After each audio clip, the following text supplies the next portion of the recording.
our conversation. And so, Keturah, I don't know, my name's Jen. I work in the child development and early childhood development with differentiated instruction programs. And then Joanna, she's also a full-time faculty member in the same programs. And then Carolyn, who's on, she's the assessment analyst for the College of Education. And Keturah is one of our awesome associate faculty who's taught ECD310 probably the most of any associate faculty. Oh, wow. And was gracious enough to agree to do the calibration with us. And Keturah, Holly Lopez, who's our program chair, she may or may not pop on. So if you see someone else pop in, that's who it is. Okay.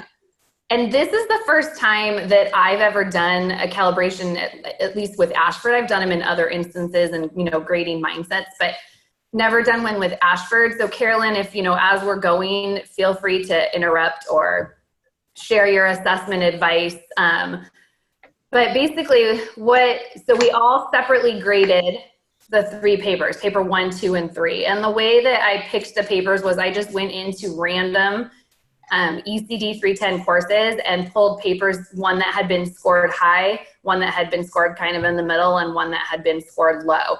And then I just removed any identifying information from the papers so that we wouldn't know, like who the student was or whose course they came from, and just labeled the papers paper 1, 2, and 3. And then we each graded separately, and then I combined everyone's information into this one spreadsheet. And my brain liked the color coding, especially when it came to the comments, because it helped me to be able to see, what comment linked with what score. And so I thought it was really interesting. Like paper 1, we were pretty spot on. There was a little bit of discrepancy, and I went through and highlighted in yellow the criteria where there was a lot of discrepancy so that we could talk about it. Because there's some papers, like the second paper, there was definitely more discrepancies among our grading, you can see, than in the first paper. And so my thought, Carolyn, would be for us to maybe start on a paper where we had a lot of discrepancy and focus on those. But again, I've never done it, so I don't know if you have guidance. I think that's a great idea, because that first paper is it looks like it's just the control of syntax. Yeah.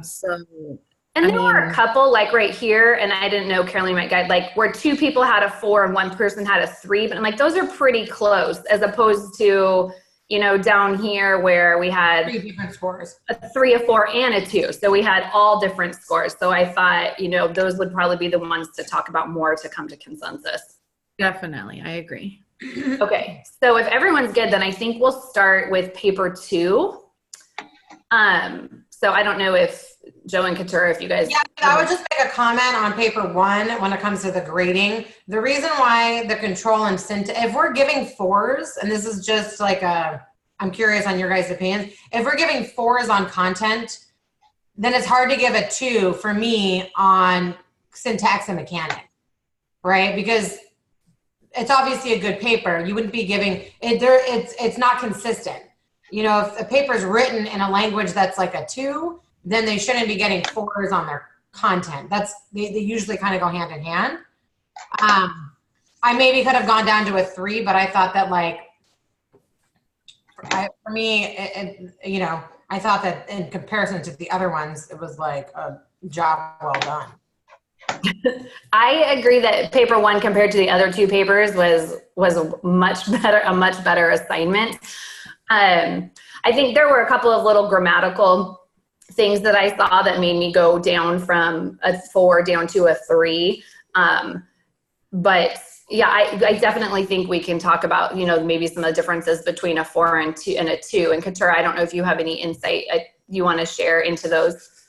So I went back and looked before this meeting. I didn't have a chance to look at all of them before the meeting. I had another meeting before this meeting, but one of the things that I wrote down, so I counted 13 errors that I noted in the paper.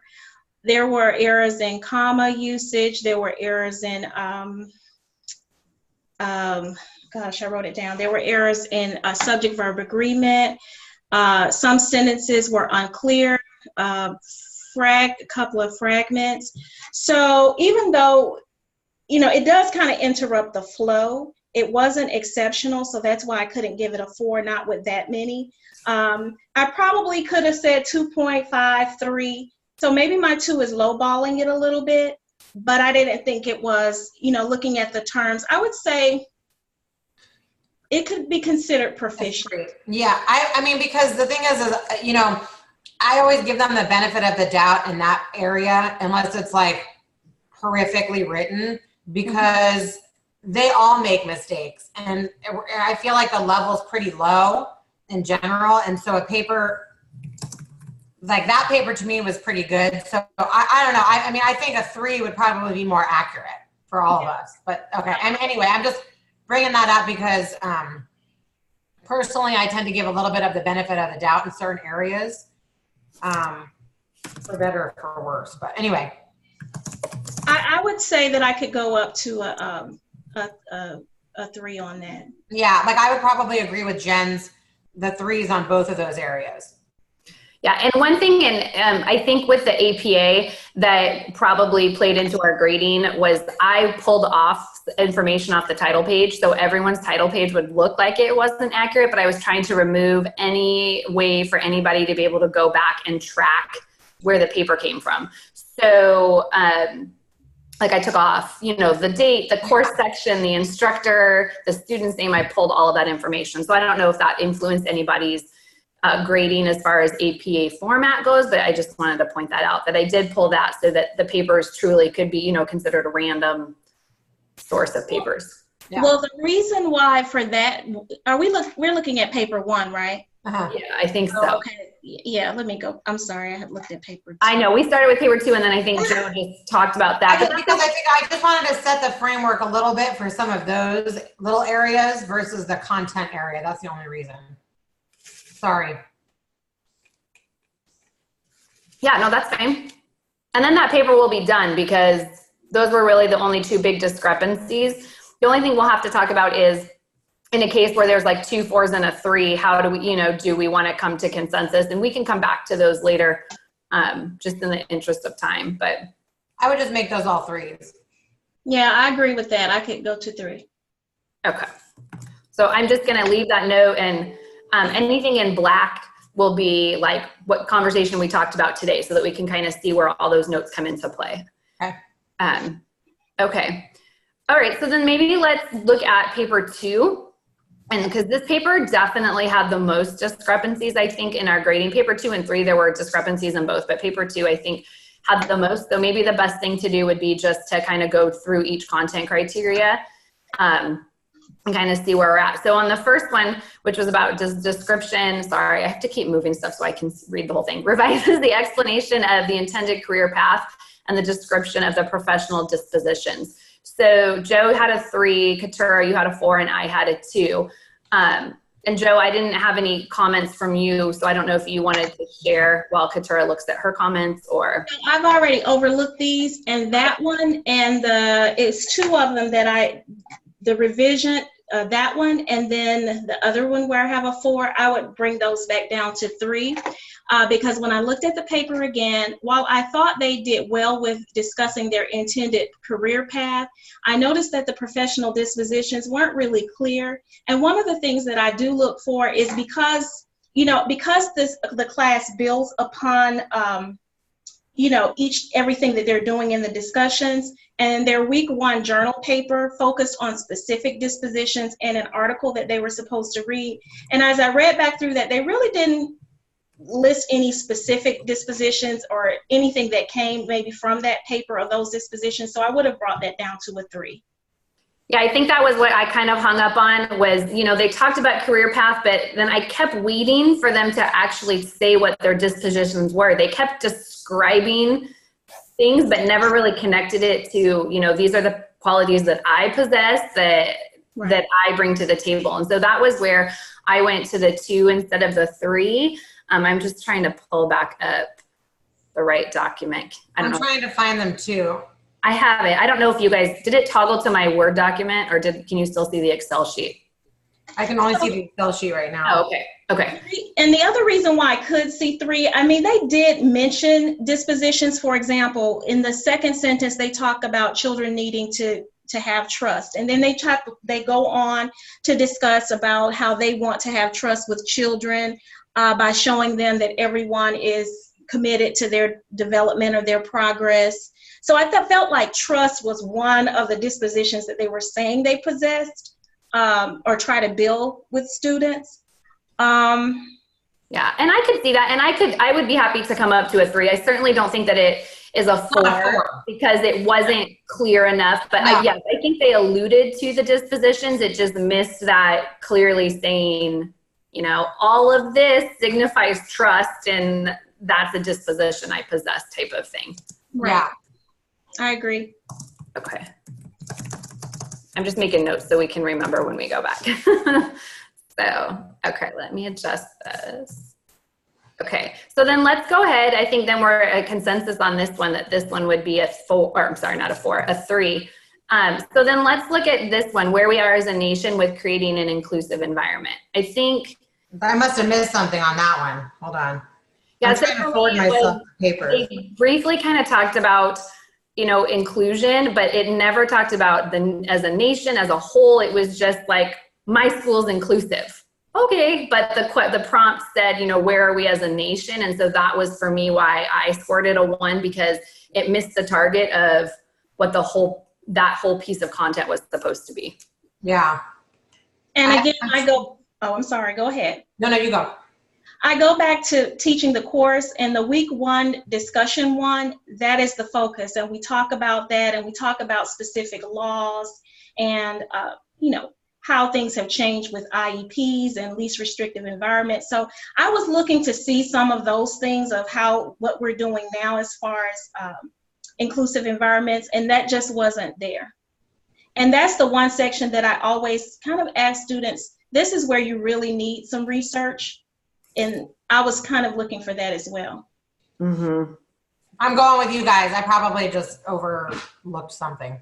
I have to look. I'm trying to pull up the papers, but it's taking forever to get. Yeah, it was a pretty short, brief little paragraph. Like if I have it up, you know, she just said, inclusion is the act of creating a space where every child is welcomed and has their needs met. An inclusive environment allows each individual's needs to be seen, you know, creating a space where it allows collaboration and provides a cohesive environment. And I was like, okay. And then she continued a little bit more down below about the current state of inclusion, but just said, you know, well, in my school, but like Katura said, there's no mention of laws or legislation or the history. And it even reminds them in the assignment to go back and look at that. And so it's like, you were very superficial. Yeah, you touched it, but you didn't, there's no evidence there that you understand that concept. So you would give it a 1, not even a 2? Yeah. Okay. Because it misses that whole part of the where are we as a nation. Yeah, part. It is not even there. It does have the first part a little bit. Yeah, it has a little bit about the, not really, because the definition of inclusion is in the next. Yeah, no, yeah. So it's just, it doesn't I will talk tell about. you what kind of threw me off with this rubric, when we're actually grading, these concepts are not combined all the time. That's me too. That's what I was saying. That also was hard for me. Right, because defining the part about your definition of inclusion is not combined on the rubric with where we are as a nation. So in this rubric, it seems like some things are combined that aren't typically. It would kind of help too if they weren't. So when students are being graded, I know that may make the rubrics very long, but when they're graded, they can truly, it's easier to see where they're missing, what they're missing, as opposed to the ideas being blended together. Correct. Yeah, I got you. Yeah, when we did the rubric, we combined them to try to avoid having so much for instructors to click on. But yeah, I think it's a double-edged sword, you know, but I see exactly what you're saying. But this rubric comes straight from the rubric guide. So we'll have to take a peek, Carolyn, at what's in the course. I saw you jotting some notes as well. So Joe, on the one with the creating a nation as an inclusive environment, do you want to change yours to a 2? Do you want to change to a 1? What are you thinking? I mean, if I probably, the thing is, like, in my opinion, it's not that much more robust than some of the other paragraphs, to be honest. And I feel like I gave the majority of them a 3. Yeah, I think some places were definitely the higher scorer on this one. But I mean, it's up to you. I knew it was the middle paper too. That kind of threw me off. what you're comfortable with scoring. I would have probably given it a 2, probably. Okay, so let's put that for now, and then we can come back. Yeah. Okay, so the next one said revises the definition of inclusion and then summary of the role of collaboration with families and other education professionals. So in this one, again, we were kind of all over the place. We had a 3, a 4, and a 2. Yeah, see, I think I would go down to a 2 because I see the collaboration piece, but the other inclusion piece actually is not there that much. So I would have gone down to a 3. The reason for the first part, I felt it's really asking them, and if it goes back to the discussion for that week, they're only really asked to tell what their idea of inclusion is. They're not asked to necessarily include any research or anything like that. So I thought that on the first part, they did okay with defining inclusion, but I feel that I do need to change the aspects about the importance of collaboration, because they do a lot of telling, but not a lot of showing or giving examples as far as collaboration is concerned. And I also went back to look that there could be more focus on collaboration as a more inclusive process, not just with parents, but also with other professionals. So I know that I need to come down on that. I'm thinking a 3, but I'm listening to what everyone else has to say now. Yeah. So that was where I ended up at the 2. Katura was really, I said there was a good start to the section, but the detail wasn't there to kind of explain their thinking. And they had some of the family piece, but they really left out what does that look like when working with other professionals? And so when I was looking at the rubric and looking at the difference between the 3 and the 2, the 3 talked about, that they have a definition and the summary of the role of collaboration is there, but then in the 2, what would be basic was that, it's minimally there, that there's not all the evidence of that learning. So that was kind of what hung me up, because I thought, well, there's a whole piece of this missing. So that's where I went to the 2, the collaboration element is what was missing. If that content criteria had that part removed, then I would feel differently. And maybe that's a reason why we should separate out that particular content criteria into 2, because it's one part was okay, but not the other. Right, because if I give them a 4 for, okay, they define inclusion, but then I want to give them a 2 for the part, of talking about collaboration, then where do we meet in the middle, which is about a 3. So yeah. That's the hard part about combining them. Yeah, I would definitely move down to a 3. Okay, and I'm comfortable moving up to a 3, and I think that that would be something to look at, is separating those content criteria. And if we were going to combine 2, maybe we combine from the one above with their definition of inclusion and where we are with creating an inclusive environment, and leave the summary of the role with families and other professionals as its own separate one. Right. Yeah. Okay. All right. And then we were all on the same page as far as the next one. Everybody was like, this was nowhere in this paper. So I think we can just skip over that one. And the next one, we kind of had a difference of, a 2, a 0, and a 1. The criteria was explains how to support children with specific delays, disorders, or disabilities. So I can start. I gave it a 1 because they mentioned that on, let me pull it up and see what there was a section about autism, speech delay, receiving services. Yeah, like it said, children with speech delay might work with a speech pathologist. Children with hearing impairments might work with a speech pathologist. And I thought, okay, I think that's them trying to talk about certain delays, but yet there weren't any strategies. Here's what you would do with, it was just, it mentioned 2. So that was why I did a 1 and not a 0, because to me, it was, okay, they're attempting to include it, but it's not really there, but it wasn't 100% not there. That was where I ended up at a 1. So I would move to a 1 because I missed that. I didn't see it. So thank you for pointing it out, but it's definitely not detailed or what's expected or what even we speak about in the discussions where we talk about specific, students and their strategies. They didn't include that. Yeah. Joe, what are you thinking? Basic. I mean, I think that they do talk about, they mention autism, they talk about a speech delay, they talk about seeing a speech pathologist and a behaviorist. I mean, it's basic. They talk about seeing them on a regular basis, providing with different tools, and then the hearing impairment. A speech pathologist will help the student learn and hear the proper pronunciation of the words, letters, and sounds. I don't know. I mean, I think one of the big things for me is when I look at the rubric criteria, it very clearly states universal design for learning, and that's nowhere. No. That's the other thing. They have to include that in that area. So that's where I would still lean towards a 1, is because it talks about strategies, but very clearly spells out UDL, and that's not mentioned at all. I thought UDL is a different No, area. that's the one above. Oh, I'm sorry. Thank you. I'm looking at the wrong thing on my rubric. Sorry, guys.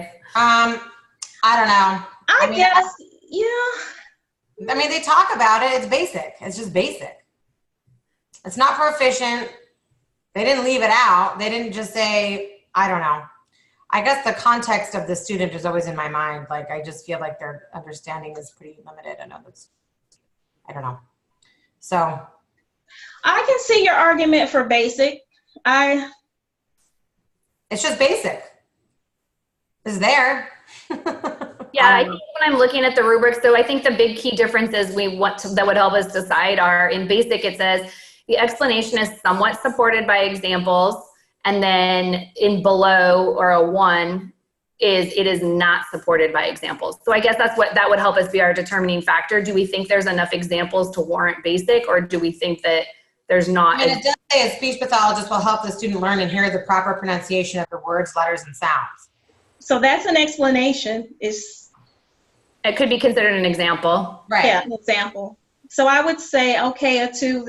This is a hard one, but I would say 2, I guess, because of that. Oh, what did it just do? I was trying to make a note.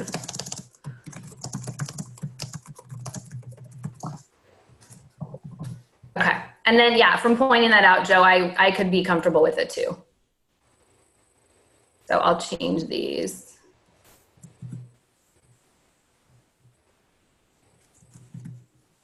Okay. The next one, we were all in agreement that they did not talk about upholding professional and ethical standards. And then this last one, and this one I thought was interesting. I feel like we had discrepancies among the whole thing, and where it talked about examining one's role in exceptional learning and inclusion and how to be a leader.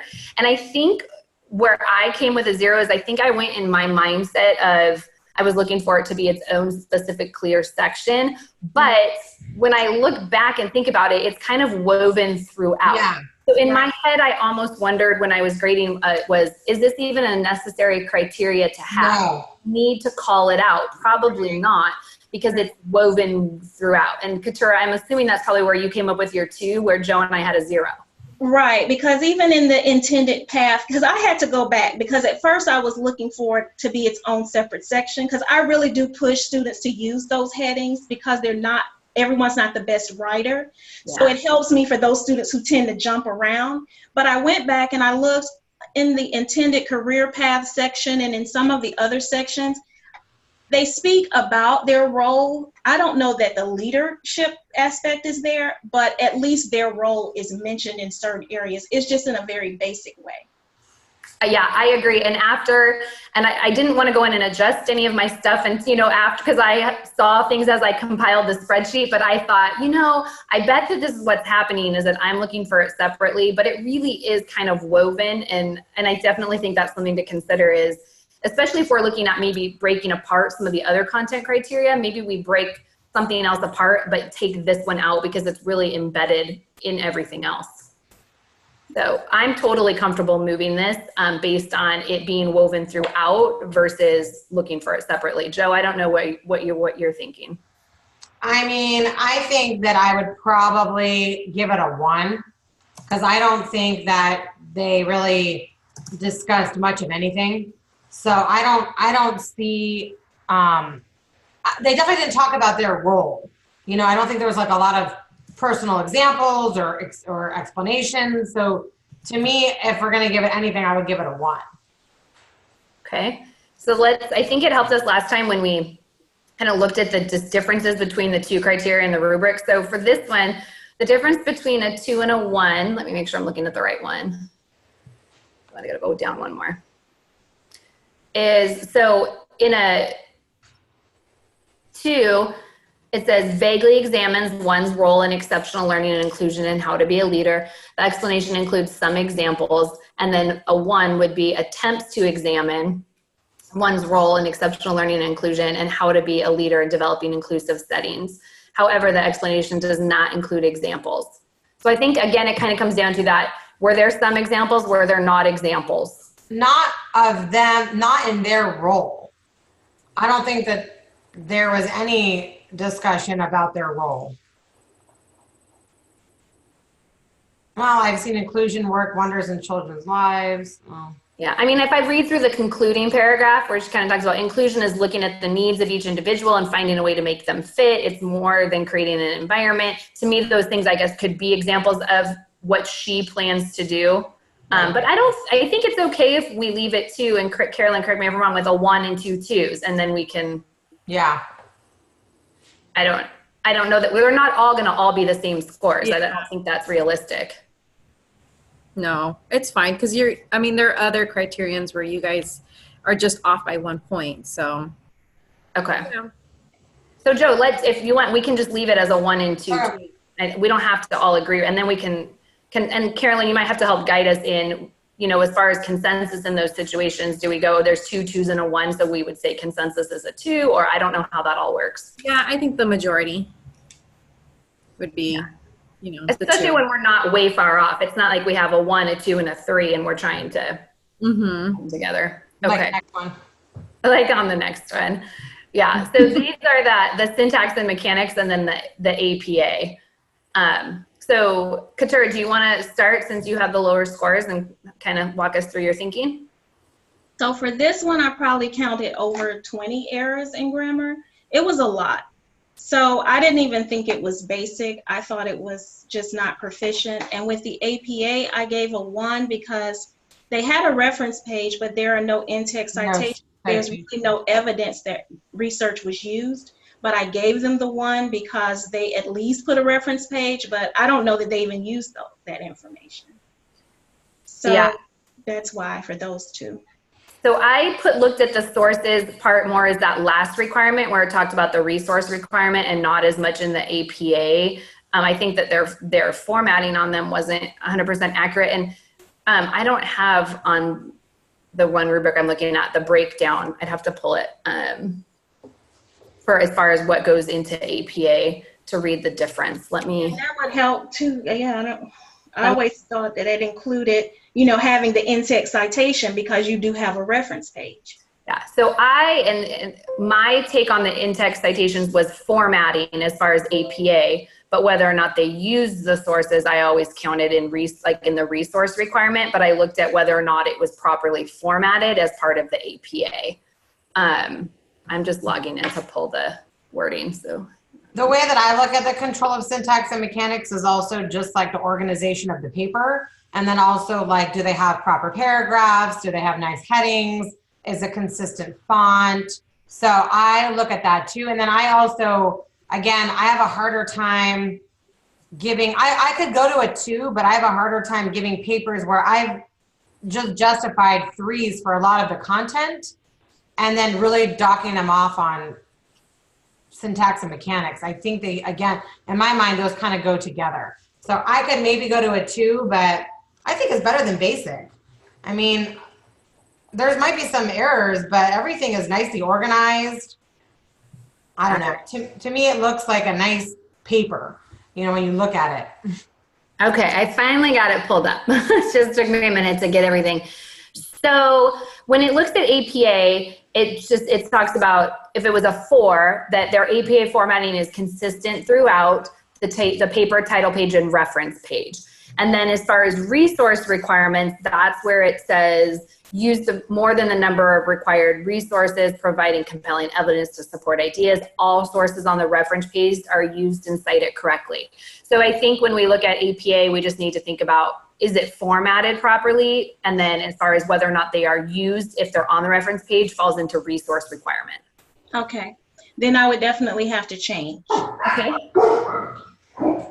And so then in that case, I guess it would be a 3. For APA?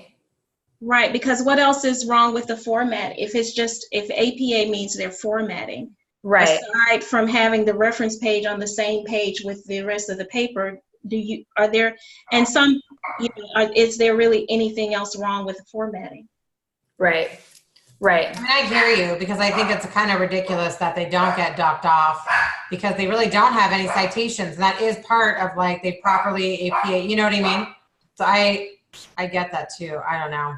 Yeah, and I even just wrote that as a note for myself, is that maybe that's something we really need to look at and clarify, is have people look at what is the APA criteria on the rubric versus the resource requirement, because I think a lot of us probably think some of the resource requirement part falls under APA, but it's actually just the specific formatting of it and not the usage of resources. But it may also help in rewriting that, there is really no specific, unless I've missed it all this time, how many sources that they need to use for the assignment. it's in there, but I think it gets kind of clumped together towards the bottom. So it goes through like the entire set of directions, and then there's a list at the bottom. It says, it has to be this many pages, has to have a title page, must use at least 3 scholarly sources. But I think that's right. It does say that. You're right. But I think that's good feedback, that if we're missing that down at the bottom, then maybe we need to make that more prominent for our students too. Well, when I send out the tips for them, I kind of try to help them by saying these are areas where you may want to put research, like the section on where we are, the section on strategies, because we've talked about that in the class, and so they've had to use that in their discussion. So I try to give them some ideas, because if you're not the best writer, you don't even know where to put research. You don't understand what to do with it. So, I agree. And what I would like to do after here is, I have a lot of instructors who will ask, do you have any sample papers? And I'm always like, well, they're coming. Like, we're working, like, that's, next step, we're going to do this mindset. But I would love to take some of these papers that we have and take our feedback that we have and go in and annotate and put it in papers to show students, like, here's where we want to insert research. This section would be scored basic because it's missing this and this, and to give, to have that feedback and guidance. But I agree. I think that sometimes our students don't even know. They know they have to have it, so then they just stick a random quote, and you're like, well, that has nothing to do with anything. But yeah, you use a resource, but it doesn't actually support or help anything. Well, before we move on, I do want to tell you that the sample paper that's in the course, the students who actually use that, I've had them tell me that it benefits them even for just seeing the structure of how to include research, how an in-text citation looks, how a reference page looks. The sample paper helps. Unfortunately, not everyone is looking at that, but you did whoever was responsible did a great job on that. You can always tell when students are using the templates and the samples. It's definitely evident, and I agree. And so maybe the benefit to annotating some of these would be for instructors to look at and see why, why the score was given of a certain score, because it was missing these elements. Because I've had instructors ask too, how do you grade this?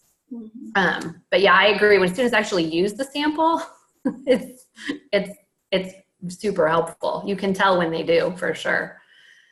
Okay, so do we want to look at the syntax and mechanics one? I think we're all good on APA. We have a 3, a 1, and a 2. So definitely some discrepancy there. I definitely, like you, Katura, saw grammatical errors, which is why I went down to a 2. Let me see what it says specifically about syntax on the rubric. So the rubric says,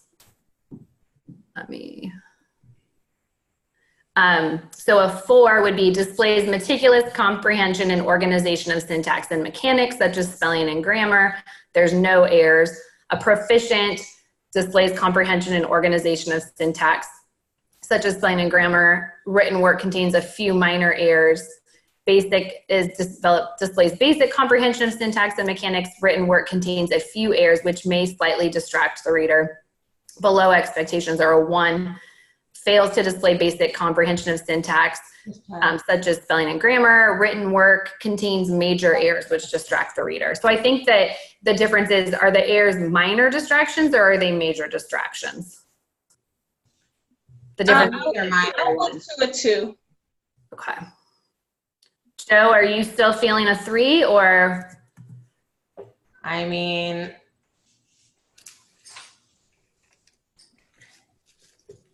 I don't know. I guess I can move to a 2. You don't have to. I mean, it's okay if they're not the same. I just wanted to make sure to touch base. I still think I would give it a 3. Okay. Okay, anything else in paper 2 that we want to talk about? So I think if we went with the majority idea for consensus, that we would be at the top one. This one would become a 1, a 3, a 0. Oops, sorry, a 2, a 0, 2. Oh, Joe, there was no, this one just had question marks, I think, because you didn't see it, which I would think would make it then be a 0 like we did, but I don't want to put words in your mouth. Yeah, that's fine. So these would be 0s, 2, 3, 2, 1. Okay, does that work for everybody? If there were 2 that were the same and 1 that was different, I went with the 2 that were the same. Yeah. Katura, is that okay with you? Yes. Okay.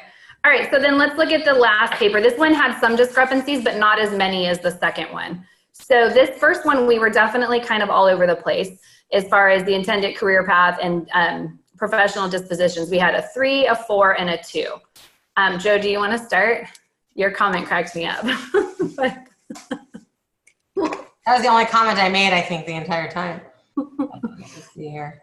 It was an interesting paper.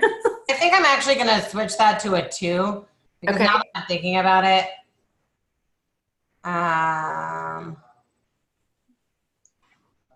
God, this one was like, I thought I was. I almost felt like You have to stop and just go get something to drink or get something to eat and just rest and come back. Yeah, part of me really wanted to run this paper through Turnitin, because I felt like as I was reading, it was just like, wait, like where? Yeah, what the heck is happening in this paper? Exactly.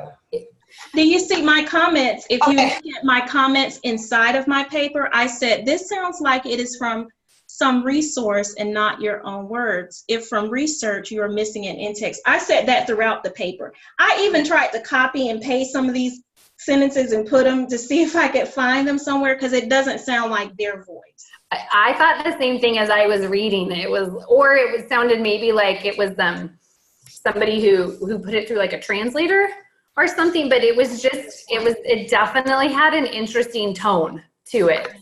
I think I'd actually still stick with 3, actually, now that I'm thinking about it. I mean, they do have, I don't know. It doesn't make sense, but it's like some of the content is there. Well, I thought that they addressed those things. I think the first paragraph, they do talk about their intended career path. They could have talked there. And then throughout, they talked about dispositions for, it seems like the majority of the paper. You're right.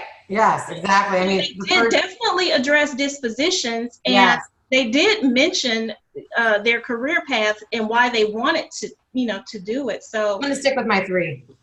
I could come up to a 3. I think in my explanation, the information was there, but I kept trying to figure out, like, are you talking about you or are you talking about ECE or like, so that's why, in my notes, like it did talk about dispositions and it did talk about the career path, but that was my struggle was, are you talking in general or are you talking about you? Because this is your philosophy. what are you talking about? So I wouldn't be comfortable coming up to a 4, but I would be comfortable going up to a 3. This is a good one. For instance, instructors may wind up disappointed with a kid's determined and unsuitable conduct. Rather than being unfriendly or furious towards the kid, they approach another instructor to mitigate them for a minute. Far from the type, they create themselves and take a full breath. Subsequent to strolling over into the room, they can manage the youngster's conduct serenely and benevolent and resolve the issue. Right. That's where I didn't run it through Turnitin, but maybe I will when we're all done. It makes more sense reading it slowly and with a little intonation than it did when I read it the first time. I'm going to stick with my 3. Okay. Yeah, I'm comfortable coming up to a 3. I don't know that I would go to a 4 because I think some of the clarity was lacking as far as, you know, what they were talking about and them, but and I would move to a 3, but you mentioned something that gives me something else to think about. I'm expecting them to say, because we talked about this in the week 1 paper on dispositions, to give specific examples. So if you're saying that you're self-directed, what are specific examples of how you may do this? Mm-hmm. But I can also see someone who's writing a paper and they're used to being told not to include themselves, talking about self-direction in a general way and why it's important. Now, they didn't quite do it in that manner, but some people will write a paper where if they're talking about the value of trust in an inclusive environment, they're told not to include themselves, but this is a paper on their philosophy, so it would seem that they would do that. Yeah, and maybe we can make that more clear in the directions. I just pulled up the sample paper, and the sample paper uses I throughout because it is their philosophy, but it certainly wouldn't be, you know, a bad thing, I think, to point that out to students that because this is your philosophy, you can write in first person. Right. Okay. So, Katura, do you want to keep a 4 or do you want to change it? 3. Okay. Okay. So the next one, we were so close that I didn't mark it. We can come back if we have time and we want to talk about those ones, but let's look at this one. Evidence-based synthesizes how evidence-based strategies, including universal design for learning, support the needs of exceptional learners in inclusive environments. So we had a 0, a 1, and a 2. I think my big hang up that I put in my comments here was that UDL wasn't there. So there were some strategies, but the idea of UDL wasn't there. I didn't see that at all. And then I even put that there was no research. And I wonder if this is one, I'm looking at the rubric. Some of the rubric criteria specify that they want them to have research. This is a good, on occasion, educating can be debilitating and candidly depleting. Yes, it can. It can be. Yeah, that was what it was that made me go with what I did. Sorry. Was that, no, you're okay, that in the criteria for UDL, it says the summary is not supported by scholarly sources. And so that was what I think made me stay at a 1 versus a 2, was that it specifically says in the rubric to put research here, and it wasn't there at all. And I would move down to a 1. Yeah, I'm okay with a 1. Okay, so I mean, at least by this point, there was some entertainment to the third paper, right?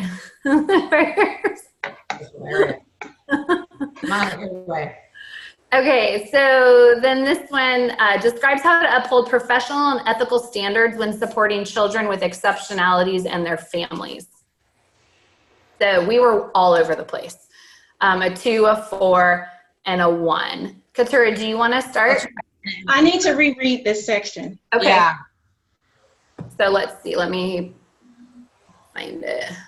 Describes how to uphold professional standards. Oh, so this was the one where they, I was making my comments. I'm just scrolling to find it in the document. Where does the paragraph start on that one? It's on page, are there page? I don't know. Here we go. No. 3 It's right before references. Yeah, here it is. 3 systems that I would use to help kids with ADHD, ED, and BD are productive physical development, task length, and direct guidance. No, I'm looking at the last paragraph where it says ethical dilemma. Yes, that was my thing. It was like he was sharing a dilemma, but I was like, what does this have to do with you upholding professional and ethical standards? I'm glad you can point out what a dilemma is, but I felt like that the gist of the content criteria is that they need to talk about how they're going to uphold professional and ethical standards, and that element was missing for me. I can. Yeah, I would come down. They tried and they gave examples, but even as I look at this last sentence, it would be, if it were written differently, this would bolster keeping up an abnormal. I'll let you read it, but I will come down to. Oh, I would come down to a 3 because they did try to give a specific example. The other part that like I can maybe see coming up to a 2, but when I'm looking at this rubric criteria again, it very clearly says that if for a 3, the description is supported by scholarly sources. Oh, okay. And a 2 has, a 2 is that it's somewhat, a 1 is that it's not, but I could, kind of pull from one and part of another and come up to a 2. I just personally wouldn't be comfortable with a 3 because of the lack of research too. Okay, I agree. So you want to go down to a 3, Katura, or a 2? A 2 based on that.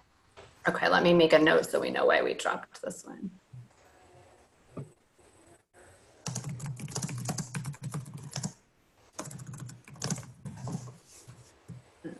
Okay. Okay. And then, let's make sure I didn't skip one. Oops, sorry guys. Sorry for all the scrolling. So then I think the last big discrepancy was with APA formatting. I think I can go down to a 1. I don't even really talk about that much. I do a 1. Okay. Yeah, I was like, what is going on with your paragraphs and what is happening? And your sentences are really interesting. Okay, well, those were all the ones that had really big discrepancies. And so then we'll kind of use that same mindset of, if there's a discrepancy, going with whichever one has 2 to fill in our consensus for the rest. And I'll send that out to everyone. But since we just have 10 minutes or so left, do we have any big takeaways? I know some of the things that I wrote down that we might want to look at are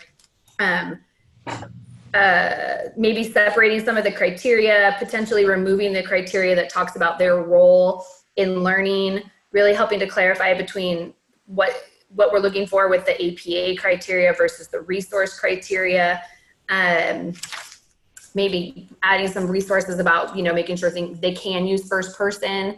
Are there any other, I think this is the time that, if there's anything big that we think we want to change, that we would have some leverage to be able to say, after meeting, we want to adjust this in the assignment, or we need to change this in the rubric. Carolyn, correct me if I'm wrong or missing something, or.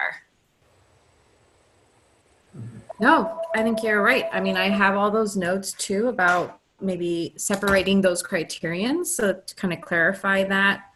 But I think you guys are set. For me, that's one of the biggest ones, because in the example we had before, where they defined inclusion and may have been given a 4 on that, but then on the other area, they were really down to a 2. A teacher who's grading may kind of, in their minds, weigh more one or the other, and then subjectivity kind of gets added in. But if they're separate, it's very clear for each one. And it allows the student to better understand when they see the rubric, that 3. Because if I saw that 3, and I know I did a great job on the inclusion, I'm like, well, why did they give me a 3? So maybe it will help a lot. Yeah, okay. Now, I do have one question about the last paper. Paper, they didn't include any in-text citations, but they included that reference page. I put a 0 and everyone else put a 1. So I just want to make sure for myself, for that source requirement. Let me look at it. I need to make sure that I wasn't supposed to give a 1. I'm just pulling it up. So for a 1, it says uses an inadequate number of sources that provide little or no support for ideas. Sources used may be scholarly. Most sources on the reference page are not used within the body of the assignment. And then for a 0, it is the assignment is either non-existent or lacks the well, I can't read, lacks the components described in the instructions. So that was where I went with the 1 because they had 1, it just wasn't used anywhere in the paper versus for a 0, which meant it wasn't there at all. Right. But did you say it said most sources were used? No, it says they were not used. Most sources are in the reference page are not used within the body of the But none are used. Right, but at least they have one there, whereas they didn't write a paper. Without, if I would have given a 0 if they had nothing. Same. Okay, that helps. Thank you. Yeah. No, I think that's a good question. I think that that maybe that would be something, Carolyn, for us to think about in the future is because those are standard criteria that are used on every Ashford rubric, you know, the APA, the page requirement, the source requirement, the control of syntax and mechanics, maybe we need to break those down or do a small webinar or something that just looks at those 4 elements of rubrics, because if there's confusion just even among the 3 of us about some of those, my guess is there's probably more widespread confusion, and because they're used university-wide, that might be helpful. That's Yeah, a great idea. I agree. I think a webinar would be a great idea. Yeah, because I don't know that I've ever looked at them as closely either, you know, and because they're consistent and always used. So Keturah, like when a course gets developed, as faculty, once the assignment's written, then those content criteria, we help to, those get aligned to the rubric, and we work with Carolyn to write the descriptors. But for syntax, APA, page requirement, and source requirement, that's standard language that's used across all of the courses. So those 4 things, the descriptions of each one would never be different for any course. Okay. And that thing, I can't get off of it, but when it says most sources are not used, I can't say most sources are not used because none are used. Right. And so I think that's even the way that that's worded can be confusing, or is it just confusing to me? No, I get it. I see what you're saying too. I think when I think the 0, for me, it's like, it's not there at all. Like they didn't even put a reference page. But and for me, it's not our own interpretation of it. Yeah, and some students will just, they'll just throw some references on there on a reference page because they think, just to say I have some, but they haven't used them anywhere. So then it's still hard for me to give them any credit for that. But that's something for me to now go forward thinking about. Sure. That's good though. This was good. Yeah. You want to do another one? You're like, I don't know what I signed up for, but yeah, no, I think this was a really valuable and helpful process. I mean, back when I was in K-12, we would have grading mindset meetings all the time, but it's not something that we do as often in higher ed, but I definitely think it's beneficial and valuable, and has opened my eyes to things too. So we really appreciate your time and your help, Keturah, and all of your insight. Thank you. I didn't expect to get so much from it, but I really, really did. I appreciate it. It's going to make a difference for me. I appreciate the invitation. Well, cool. So Carolyn, I don't know what next steps are since I've never done these. Usually, it depends. Are there other instructors that are teaching this course? Are there other associate faculty? Yes. So, I mean, it could be beneficial to have a webinar for the associate faculty and kind of go over what the 3 of you learned in this process, and, what you guys agreed on, and then maybe touch base on those general ed criterions, the APA and the resources, and that could be beneficial. I don't know if Holly wanted anything else from you guys, like regarding the timeline of doing a webinar and all that, but I'm going to leave that up to her, but that could be your next step is, having a webinar with, a bigger group of, associate faculty that teach this course. Hi, Carolyn. It's me, Holly. Hi, everyone. Hi. Thank you guys so much. Thank you, Keturah. You are amazing. This is so wonderful. I think that based on this wonderful process, we should first revise the rubric. And then think about doing it again, because I think if we make a few of even these small changes to the rubric, it sounds like it's going to make a significant difference. So I would, do you know what I'm saying? And I think an experience will be different.